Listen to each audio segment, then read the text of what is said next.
Құрметті менің 3-ші сынып оқушыларым, бүгінгі сабағымыз үш таңбалы сандарды қосу және азайту алгоритмдері. 11-ші сабақ. Бұл сабақта үш таңбалы сандарды қосуды, азайтуды және оның алгоритмін қолданатын боламыз. Бірінші тапсырманы оқиын. Мәтінді оқы. Егер қыраттың салыстырмалы түрдегі биіктігі 200 метрден асса, жақсы айқындалған баурайы мен етегі болса, онда ол тау деп есептеледі. Тауларды биіктігіне қарай аласа, орташа және биік деп ажыратады. Аласа таулардың биіктігі 1000 метрге дейін барады. Мысалы, Қазақстандағы аласа таулар Мұғалжар, яғни үлкен Бақтыбай 657 метр. Маңғыстау таулары, яғни Бесшоқы 556 метр. Суреттерін көрсетіп қойған. Енді бізге мәтінде қандай сандар кездесті? Оларды кему ретімен ата. Әрбір санда неше жүздік бар? Бізде кездескен цифрлар, яғни сандар 200 метр, яғни 200-дік бар, 1000 метр, 10 жүздік бар, және биіктігіне қарай 2 сан берілді.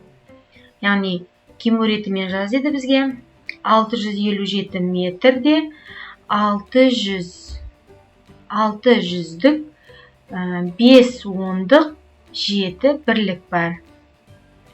556 метрде 500-дік 5 ондық 6 бірлік бар. Екінші есепке тоқталайық. Екінші есепте есептеудің қалай орындалатынын қара. Бірліктерді қосамыз, ондықтарды қосамыз, жүздіктерді қосамыз, жауабын оқимын. Яғни, бірлікке бірлікті қосқан кезде 10 болады, бірі ойда. 7-ге 2-ні қосқанда 9 болады, ойдағы 1-мен 10 болады.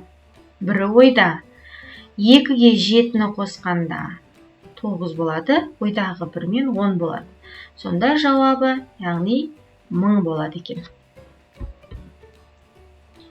Тапсырмасында бірліктен бірлікті азайтамын, ондықтардан ондықты азайтамын, жүздіктен жүздікті азайтамын, жауабын оқимын. Яғни 0 7-ге жетпейтіндіктен бір қарыз береміз, сол кезде ол 10 болады.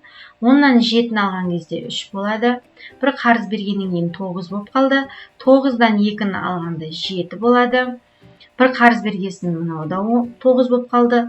9-дан 7-ні алғанда 2 болады екен.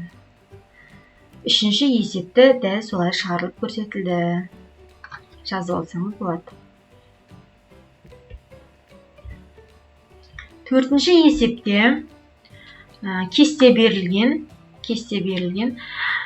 Содан біз өрнек құрастыруымыз керек. 70-ге 30-ды қосамыз, 100 болады. 100-ге 60-ды қосамыз, 160 болады. Яғни, мына екеуі бірінші қосылғыштар болады. Мына қосымның мәнін бірге жазамыз. Келесі, 200-ге 200-ді қосамыз, 400 болады. 360-тан 80-ді аламыз, 280 болады. Екеуін қосамыз, 680 болады. 192-ден 6-ны аламыз, 186 болады. Оған 250-ді қосамыз, 436 болады екен. Келесі, 5-ші есепте ғалымдар Балқаш көлінің түбін зерттеді. Бірінші күні олар көлдің 276 метрін, ал екінші күні одан 185 артық зерттеді. Көлдің қанша метрін зерттеген табу үшін біз осындай шарт жазамыз. Жауабы 276-ға 185-ді қосамыз, 461, 461-ге 276-ны қосамыз, 737, яғни барлығы 2 күнде 737 метр тереңдікте зерттеген. 6-шы тапсырмада бізде кесте берілген. Мына жердегі сан белгісіз болып тұр. Осы жердегі санды қойған кезде бізде 20 шығу керек. Яғни 4-ге 5-ті көбейткен кезде 20 шығады екен. 15-тен, яғни мына жердегі 5 деген санды мына жердегі белгісіз болып тұрған санға көбейткен кезде 15 шығады. Яғни бізде 3 болады екен. 3-ке 5-ті көбейткенде 15 болады. 8-ге 5-ті көбейткенде 40 болады. 7-ге 5-ті көбейткенде 35 болады. Дәл солай қалғандары да орындалғанын көрсетіп қойдым. Келесі 7-ші тапсырмада біз амалды орындауымыз керек. Бірінші жақшаның ішін орындаймыз. 460 болады. Екінші жақшаның ішін орындаймыз. 110 болады. 2-ні қосамыз 570 болады екен. Бірінші жақшаны орындаймыз, 1000 болады. Екінші жақшаны орындаймыз, бізде 500 болады.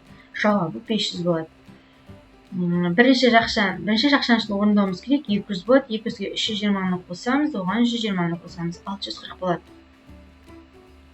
210-нан 110-ды аламыз, 100 болады. 1000-нан 100-ді алсақ 900 болады. 900-ге 30-ды қосақ 930 болады екен. Каналға жазылуды ұмытпаңыздар. Өздеріңіздің пікірлеріңізді қалдырыңыздар. Түсінбеген есептеріңізді комментарияға жазыңыздар. Жақсы, сау сәлеметте болыңыздар.